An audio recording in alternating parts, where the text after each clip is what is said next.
Give him your wallet. What for? He's got a knife. That's not a knife. That's a knife. In 1986, the Australian film Crocodile Dundee was released to international critical acclaim and record-breaking box office success. The film stars Australian actor and comedy legend Paul Hogan as the titular character Mick Crocodile Dundee, who is portrayed as the Australian bushman archetype adjusting to city life in New York City. But the character of Mick Dundee was reportedly based on a real person, Rod Ansell, who lived and led a very strange and tragic life. This is the story of the real Crocodile Dundee.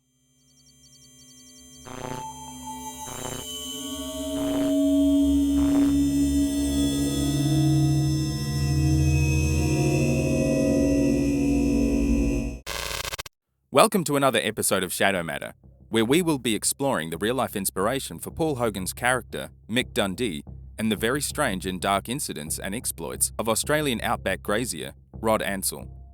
If this is your first time here, hello and welcome. Consider subscribing to see more content on a darker side of our world with an Australian focus.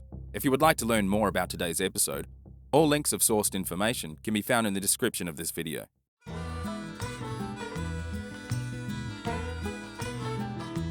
Crocodile Dundee's real-life inspiration was more tragic than comic. What started off as a heroic survival story that inspired a worldwide phenomenon ended in a less than honourable shootout with police. Only a simple question remains: why? To understand this, we have to look back at the real man behind the inspiration and the events leading up to it. More than 20 years ago, police shot dead a drug-crazed gunman after he opened fire on them at an Outback roadblock and killed one of their colleagues. Initially, the killer could not be identified, but was later revealed to be legendary barefoot bushman Rod Ansell, the original model for Crocodile Dundee. In his 44 years, Ansell had gone from one of the Northern Territory's most recognisable characters to crazed cop killer. Rodney William Ansell was born in October of 1954 in Queensland, Australia. The third of 4 children, at age 15, he moved to the Northern Territory and later began earning money through hunting feral water buffalo in the top end, with the meat being exported to foreign markets.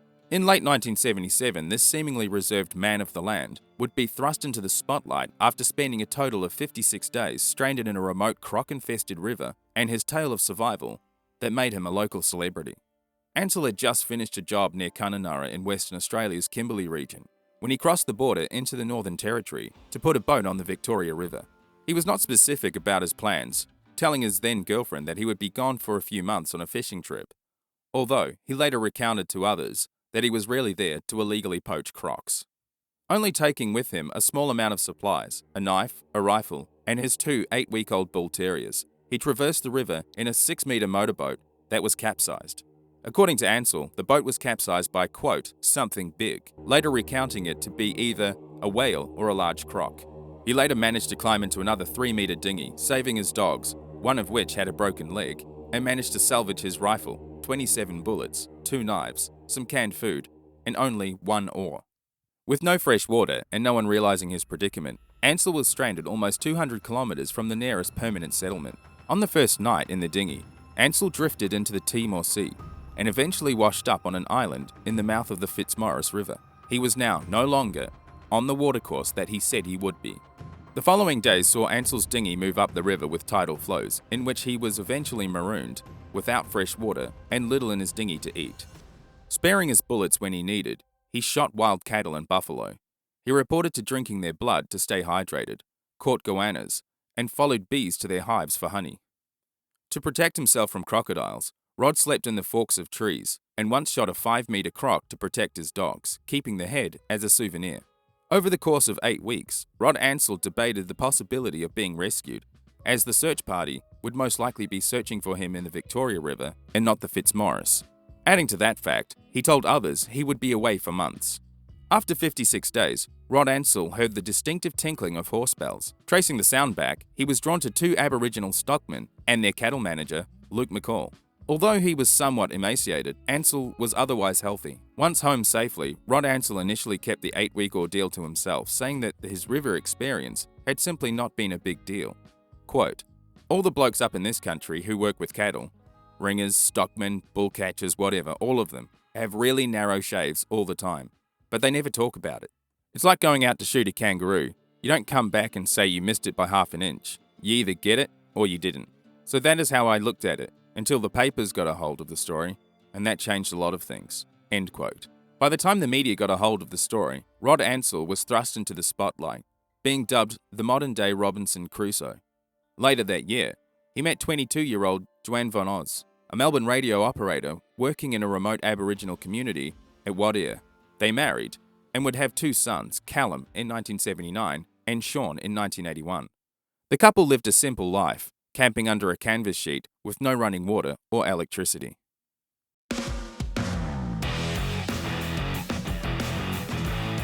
In 1979, filmmaker Richard Oxenborough approached Rod Ansell to relive his adventures for a documentary called To Fight the Wild, which was also adapted into a book the following year. It should be noted that there was a lot of reserved skepticism in regards to Ansell's ordeal. Many locals in the top end asked why he would not have just followed the Fitzmaurice River back to civilization. Adding to that, they claimed he was only making up the story for publicity. Regardless, the story of his survival managed to reach headlines outside of Australia and captured the attention of British talk show host Michael Parkinson.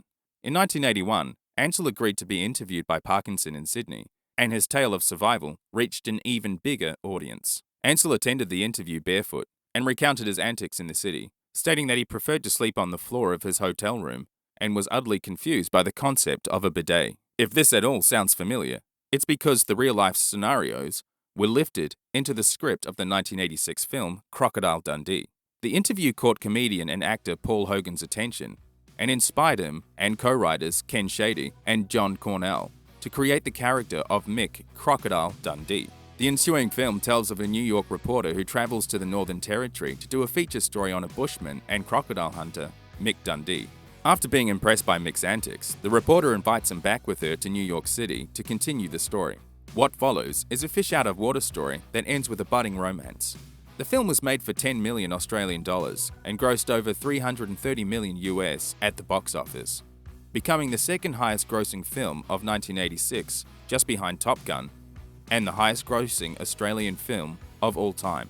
The endearing tale of Mick Dundee and adjustment to big city life resonated with audience and was hailed by critics. At the time of release for Crocodile Dundee, Rod Ansell, his wife and their 2 sons were living on a remote piece of land nearly 10 miles from the nearest phone, so going to the movies wasn't a possibility. And news of the successful worldwide phenomenon based on him didn't reach him for some time. Rod Ansell later recalled hearing about it through friends saying to him about all the similarities. One example being that both the character and Ansell shared a unique title amongst Indigenous Australians, being recognised as fully initiated white man, and both spoke Urapunga fluently. According to his mates, Ansell was at one with Arnhem Land's Indigenous Australians. The massive success of the film put Rod Ansell back into the spotlight, and he was named Territorian of the Year in 1987 for helping put Top End on the world map. However, Ansell's newfound fame alienated him from his peers, and he later lamented of his rejection back home. Quote, "Proving the point about this story being true or not wouldn't matter that much, because the people it would affect, who affect me, are the people who live here, where I work, and know me. People up here have a phobia about appearing on the media, so that was detrimental to my standing in their eyes. They thought it was a terrible thing to do." End quote.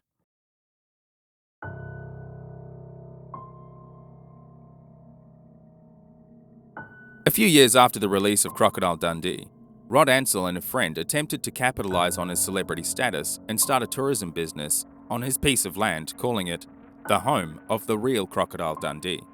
They sent a letter to Paul Hogan's office asking for permission, which was denied, and Ansell was threatened with legal action if he moved forward with the idea. The rejection, along with alienation from his peers, caused by his time in the spotlight, embittered Ansell, who unsuccessfully took Hogan to court over the issue. Later in the decade, Ansell found himself in a dispute with the Northern Territory government over the controversial bovine brucellosis and tuberculosis eradication campaign, and the government forced Ansell to kill 3,000 head of feral buffalo on his property. 3 neighbouring graziers were eventually awarded $100,000 each in government loans, but Ansell was never compensated for his losses. To add insult to injury, his property became infested with invasive mimosa weeds. With no money to fight the weeds, The Ansells were forced to sell their property in June of 1991. Not long after that, the couple's 15-year marriage fell apart, and the two were eventually divorced. Ansell was then convicted of stealing 30 cattle worth $7,200 in 1992 and subsequently fined $520 for assaulting a cattle station manager. With little prospects on the horizon for Ansell, he began growing cannabis and later formed a relationship with Sherry Hewson on Urupunga Station on the Roper River. Depressed, unemployed, and cash-strapped, the situation was about to get a whole lot worse for Ansell. By the mid-90s, Ansell was heavily using a mixture of amphetamines and cannabis, which made his behavior erratic and paranoid. On the night of August 2, 1999, Ansell fired 6 shots into a caravan occupied by a couple at Livingston, about 50 kilometres south of Darwin. Another neighbour ran at the gunman armed with a baseball bat, and Ansell shot off his index finger. During this strange series of shootings, Ansell was raving that Freemasons had kidnapped his sons and were now stalking him. He ran into scrubland with his rifle and a 12-gauge shotgun. Ansell could have easily escaped from the area, but for some reason decided not to flee. Police set up cordons, and about 12 hours later, were manning a roadblock at the intersection of the Stewart Highway and Old Bino Road, near Acacia Hills. Sergeant Glenn Hewitson and his partner, Senior Constable James O'Brien, were in that position when Ansell ambushed them at about 10:45 a.m. First, a local man who had stopped to talk to the police officers was shot in the pelvis. The police returned fire. A shot from Ansell's rifle ricocheted off a police car and hit Sergeant Hewitson below his bulletproof vest in the abdomen, killing him. Constable O'Brien emptied his magazine, firing at Ansell's position, then took his fallen partner's weapon and continued firing back. He states, quote, "The only verbal communication I had with the gunman was when I was reloading the shotgun for the first time. I called out to him to put his weapons down. He yelled back, 'You're all dead.'" End quote. O'Brien managed to take Ansell down after he exposed his position when other law enforcement entered the affray. Rod Ansell died at the scene. Once a celebrated bushman who survived the rugged wilderness of the top end, was now remembered as a drug-crazed gunman who took the life of a respected police officer and father of 2. Rod Ansell was given an Aboriginal burial at Mount Cat in Arnhem Land. Rod Ansell went to the grave bitter, not earning a single dime from the successful movie inspired by his likeness. There are many theories as to why Rod chose this dark path of violence and self-destruction, but if you would like to share your own thoughts on the subject, then feel free to leave a comment below. Thanks for watching. This has been an episode on the real Crocodile Dundee, Rod Ansell.